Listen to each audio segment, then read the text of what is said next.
Assalamualaikum warahmatullahi wabarakatuh. Perkenalkan, nama saya Mirara Nardaul Fazafira dengan 3 digit NIM terakhir 055.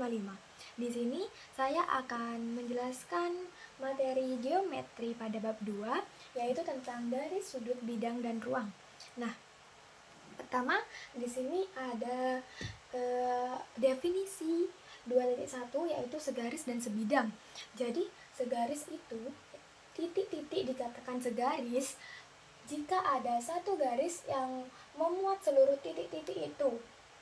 Nah, jadi titik-titik dikatakan segaris jika ada satu garis yang memuat seluruh titik-titik itu. Nah, segaris itu kata lainnya adalah kolinier. Nah, begitu kalau sebidang, yaitu titik-titik dikatakan sebidang jika dan hanya jika ada sebuah bidang yang memuat semua titik itu. Nah, sebidang ini disebut koplener. Nah, jadi di sini apakah pada gambar pertama ini disebut segaris? Nah, jadi jika ada satu garis yang memuat tiga titik ini atau bisa lebih dari 3 titik ini, maka itu disebut segaris. Nah, ini disebut segaris. Nah, karena segaris itu menggunakan definisi primitif atau satu garis. Nah, garis lurus. Nah, di sini terdapat satu garis kan. Nah, apakah gambar kedua ini juga dinamakan segaris? Nah, yang kedua ini ABC, pada gambar kedua ABC-nya ini tidak dapat dibentuk dalam satu garis. Nah, seperti ini gambarnya. 1, 2. Nah, jadi membutuhkan 2 garis. Jadi ini tidak disebut segaris karena lebih dari satu garis. Karena segaris itu menggunakan definisi primitif. Nah, kalau yang sebidang, nih titik-titik dikatakan sebidang jika dan hanya jika ada sebuah bidang yang memuat semua titik-titik itu. Nah, jadi di sini terdapat bidang jajar genjang ya. Itu dalam bidang boleh bukan hanya jajar genjang. Nah, di sini ada titik A, B, C. Nah, di sini kalau sebidang itu titik-titiknya terdapat pada di dalam satu bidang. Nah, jadi ini disebut sebidang. Nah, kalau gambar kedua ini ABCD-nya ini tidak disebut sebidang karena ada salah satu dari titik-titik ini yang di luar bidang, jadi tidak dinamakan sebidang. Nah, kita lanjut pada definisi 2.2, yaitu ruang. Apa sih ruang? Nah, ruang adalah himpunan semua titik. Nah, jadi di sini ini ibarat kayak ada A, B, C, D, E, F, G, H, I, J, K, L, M, N, O, P, Q, dan seterusnya. Nah, terus misal nih di luar bidang ini ada titik lain, contohnya A kecil, AA kecil. Nah, di sini juga BB kecil. Nah, jadi bidang itu tidak bisa disebut himpunan semua titik. Nah, jadi di sini ada contoh kedua ya. Nah, di sini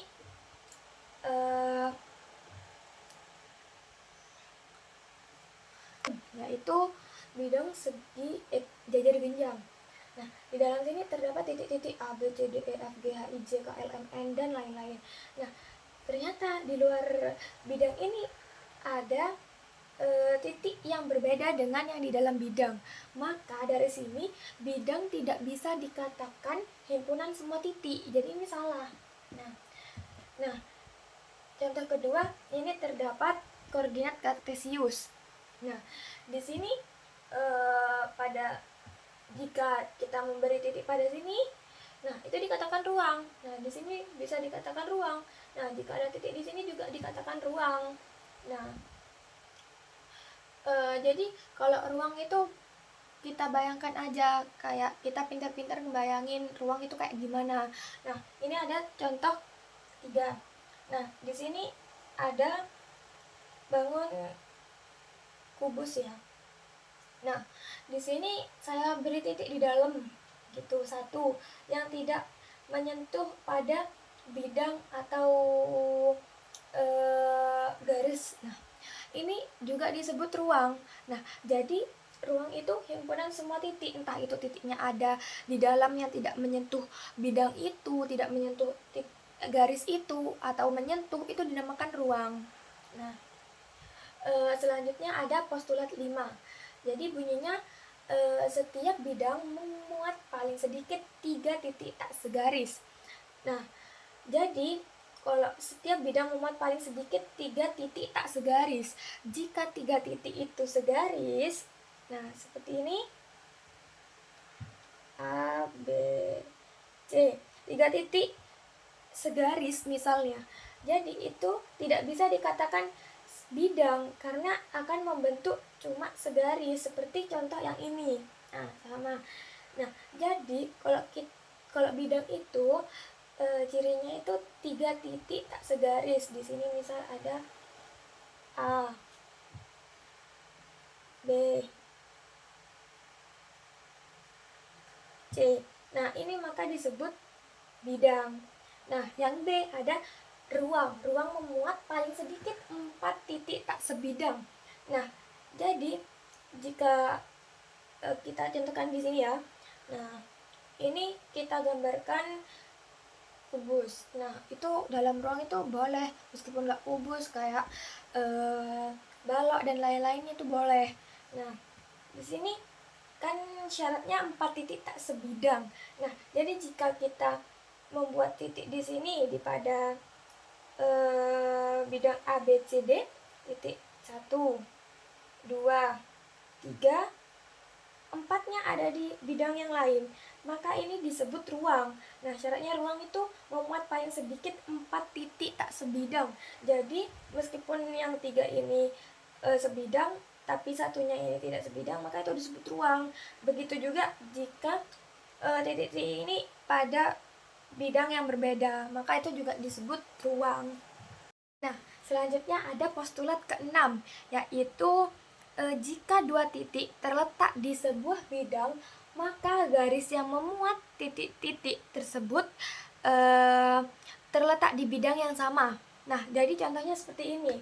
Nah, di sini terdapat satu bidang. Nah, di dalam bidang ini ada 2 titik. Nah, ada 2 titik yang terletak di sebuah bidang. Maka garis yang memuat titik-titik tersebut terletak di bidang yang sama. Maka kita tarik garis. Nah, ini. Nah, garis kan bisa diperpanjang. Nah, bisa diperpanjang terus ke sana dan ini terus ke sini. Nah, gitu. Jadi ini garisnya itu menabrak pada bidangnya gitu. Nah, ini yang dimaksud dari postulat 6. Jadi, jika 2 titik terletak di sebuah bidang, maka garis yang memuat titik-titik tersebut terletak di bidang yang sama.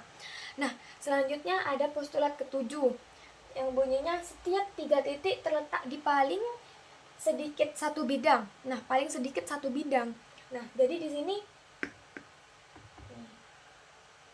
terdapat 3 titik. 1, 2, 3.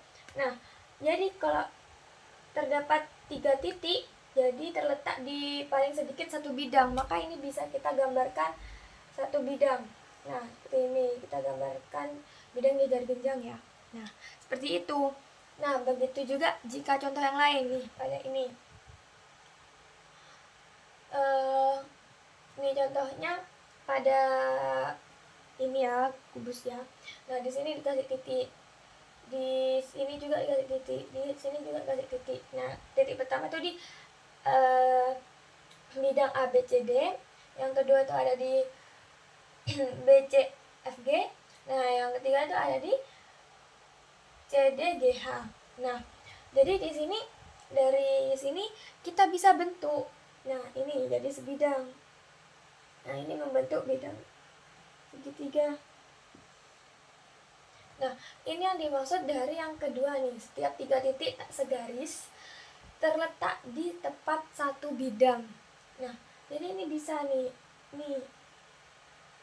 Nah, kita tidak hanya bisa menggambarkan bidang segitiga aja, bisa digambarkan bentuk yang lain seperti ini. asalkan menghadapnya ke arah sana sesuai pada titik-titiknya. Nah, itu yang dimaksud dari postulat ketujuh. Nah, selanjutnya ada postulat 8. Jika dua bidang berpotongan, maka potongannya berupa garis. Nah, di sini terdapat dua bidang yang berpotongan. Nah, ini. Nah, jadi potongannya itu ini disebut garis. Nah, ini pun garisnya bisa diperpanjang ke atas dan ke bawah, sama seperti bidang. Bidang kan bisa diperpanjang ke atas dan ke bawah, kanan ke kiri. Nah, garis juga ke atas ke bawah. Nah, gitu. Itu yang dimaksud dari postulat 8. Selanjutnya ada teorema 2.1. Di sini terdapat dua garis berpotongan di paling banyak satu titik. Nah, gimana kalau misalnya kita itu pembuktiannya cuma dengan gambar seperti ini. Nah, ini kan ada dua garis. Nah, ini kan berpotongan. Nah, tetapi itu tidak boleh karena kan banyak tuh gambar kayak misalnya kayak gini. Ini bakal berbeda lagi. Begitu juga dengan gambar-gambar yang lainnya. Maka di sini kita perlu pembuktian dengan pengandaian. Nah, di sini diketahui garis M tidak sama dengan L. Nah, kita menggunakan pengandaian yaitu andai dua garis berpotongan di lebih dari satu titik.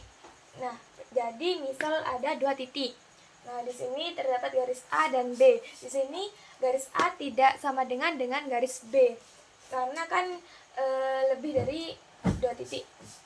Nah, di sini kan A dan B, maka di sini A pada M dan A pada L. Di sini juga B pada M, juga B pada garis L. Maka ini kontradiksi, yaitu sesuai pada postulat 1 yang bunyinya diberikan dua titik yang berbeda, maka ada tepat satu garis yang memuat kedua titik tersebut. Nah, jadi ini kontradiksi, jadi pengandaian ini salah. Nah, jadi kesimpulannya teorema 2.1 ini benar, yaitu dua garis berpotongan di paling banyak satu titik. Nah, jadi pengandaian ini salah.